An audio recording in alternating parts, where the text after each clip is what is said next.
Walk with me on the devil's left way path, where we will take several turns along the way. This path is multifaceted, dark, light, and everything falling betwixt. Crooked our steps will be, for the witch's journey is never straight nor narrow. Greetings and salutations. I am Kindra RavenMoon. Welcome to the Thorn Rose Witch podcast. Here is where we discuss a bit about everything that falls under the umbrella of dark spirituality, witchcraft, Satanism, devil worship, and all things related above, below, and beyond. How are you all doing today? I hope that you are all doing well. Once again, I would like to thank everyone who submitted questions and all those who have participated in some way in my recent Q&A. Even if all you did was leave a comment or drop a like. I appreciate everyone for tuning in. Also, a big thank you to everyone who has subscribed to this channel. I appreciate all of you for being here. If you enjoyed this episode, please drop a like. And if you are not already subscribed and find yourself visiting this channel more than once, what the hell are you waiting for? Subscribe, okay? Now, to get on with it, today I would like to discuss a bit about how the devil appears to us, either from the standpoint of a traditional folkloric witch or approaching the devil as a Satanist. How do you perceive him? And why do you perceive him in this way? How do you approach the devil? When you have the time, take a few moments to contemplate these questions. If you would like to share, your thoughts are always welcome in the comments, of course. Now, the imagery of the devil has evolved over centuries, drawing from religious text, folklore, art, and popular culture. Traditionally, the devil is often depicted with or horns and hooves as a horned figure with cloven hooves. The early church and later popularized in contemporary culture, of course, red or blackened skin with a pointed tail along with menacing eyes were added to this imagery, an image popularized in medieval and Renaissance art. Now, this monstrous appearance was designed to evoke fear and symbolize evil, serving as a warning to the, in quotations here, faithful. Now, however, in many religious and mystical traditions, the devil does not always appear in such a grotesque form. Accounts from various devotees and mystics describe the devil as a seductive, alluring figure, sometimes appearing as an angel of light or an attractive stranger. This aligns with the idea that evil can be deceptive, presenting itself as good or desirable to lead people astray. Now, common imagery associated with the devil includes, as mentioned, horns and hooves. This draws from pagan representations of fertility gods such as Pan, Dionysus, and Cernunnos. These features became standard symbols of the devil in Christian iconography. Now, the red or dark skin symbolizes danger, cardinal pleasures, or for some, sin, and of course, the inferno. Now, wings. When you see images of the devil with wings, they're often bat like. And this is to contrast with angelic feathered wings. And this indicates a fallen status. Traditionally indicates, like, one that's fallen from the biblical heavens. Now, when you see in imagery the devil as a serpent or in dragon forms, this stems from biblical associations again. Now, especially found in the story of the Garden of Eden and the book of Revelation. Now, goat imagery and the devil. The goat, particularly in the form of the Baphomet figure or the black goat, this represents lust and heresy. Now, of course, there are so many other associations that have been, and we can add on to this. And however, these are the traditional associations with these symbols of the devil or associations of the devil. Now, the devil's appearance in folklore is as varied and intriguing as the cultures that tell his stories.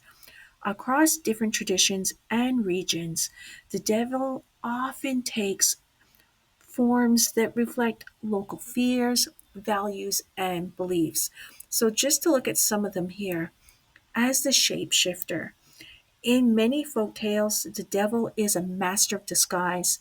He may appear as a handsome stranger, a beautiful woman, an old beggar, or even an ordinary animal. This capacity for transformation serves to highlight his cunning nature and the danger of deception. Now, for example, in European folk tales, the devil sometimes appears as a black dog, a cat, or a goat, animals associated with mystery or the supernatural. Now, the devil as the bargainer or as a bargainer. A common motif in folklore is the devil making deals or pacts with mortals. He often shows up at a crossroads or other lonely places, offering wealth, power, knowledge in exchange for a person's soul, of course. And in German folklore, the Faust legend is a famous example of this. Here, the devil, presenting as in the name of Mephistopheles, appears as a clever, persuasive figure, sometimes elegantly dressed, sometimes shadowy and indistinct. Now, the devil as a trickster. Folklore often portrays the devil as a trickster who tries to outwit humans but sometimes ends up being tricked himself. In Russian folk tales, for instance, the devil um, is known as, I think it's pronounced short, and it's Chort, but in Russian, the ch is kind of sounds soft sounding, not court, like some people say. So I'm pretty sure it's pronounced short. Now, this is a mischievous figure and not always particularly bright. Now, this allows clever peasants, of course, in these tales to escape his snares. And all these kind of tales are to serve as warnings and lessons, life lessons. Now, physical traits of the devil in folklore frequently borrows from local pagan imagery. Things as mentioned as the devil having horns, cloven hooves, a tail, and sometimes bat-like wings, as mentioned.